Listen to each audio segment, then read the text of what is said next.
नमस्कार मैत्रिणींनो, अन्नपूर्णाज किचनमध्ये तुमचं खूप खूप स्वागत आहे. आणि आता आपण बनवणार आहोत नूडल्स. त्यासाठी मी इथे सर्व चिरून घेतलेलं आहे, धुवून स्वच्छ.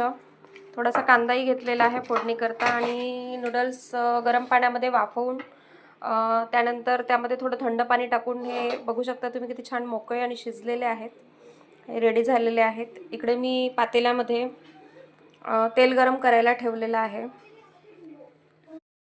गाजर, शिमला मिरची आणि पत्ताकोबी छान तेलामध्ये टाकलेले आहे आपण. आणि याला छान मोठ्याच गॅसवर आपण याला छान होऊ द्यायचं आहे.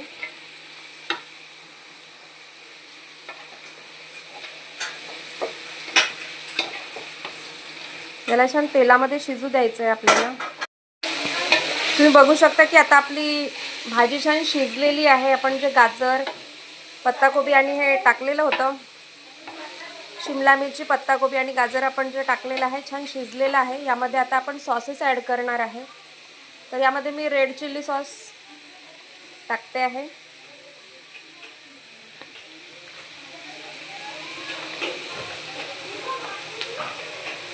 थोडंसं टोमॅटो सॉस, ज्या चवीचं आपल्याला आवडते तसं आपल्याला घालायचं आहे.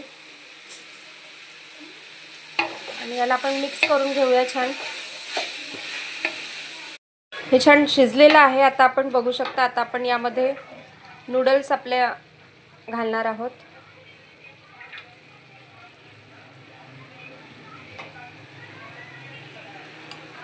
आपण आधीच वाफवून ठेवलेल्या होत्या आणि त्या आता छान आपण मिक्स करून घेऊया.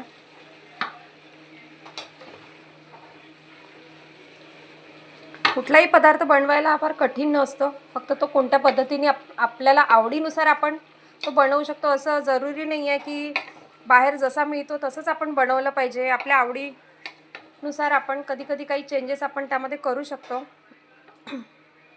तर आपण याला छान मिक्स करून घेऊया. अशा पद्धतीने तुम्ही बघू शकता आपले हे नूडल्स रेडी आहेत मैत्रिणींनो. आणि हे आपण आता सर्व करूया.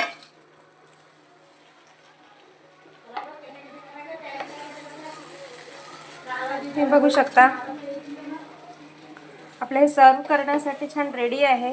कुठलाही पदार्थ बनवायला कठीण नसतो. आपल्या पद्धतीने आपण तो बनवायचा आणि मुलांना घरच्या घरी खाऊ घालायचं. कसं आहे, बाहेरच्या खाण्यापेक्षा घरी खाल्लेलं अगदी बेस्ट आहे. तुम्ही बघू शकता आपले छान नूडल्स तयार आहेत. यावर आपल्या आवडीनुसार कोथिंबीर आपण घालू शकतो.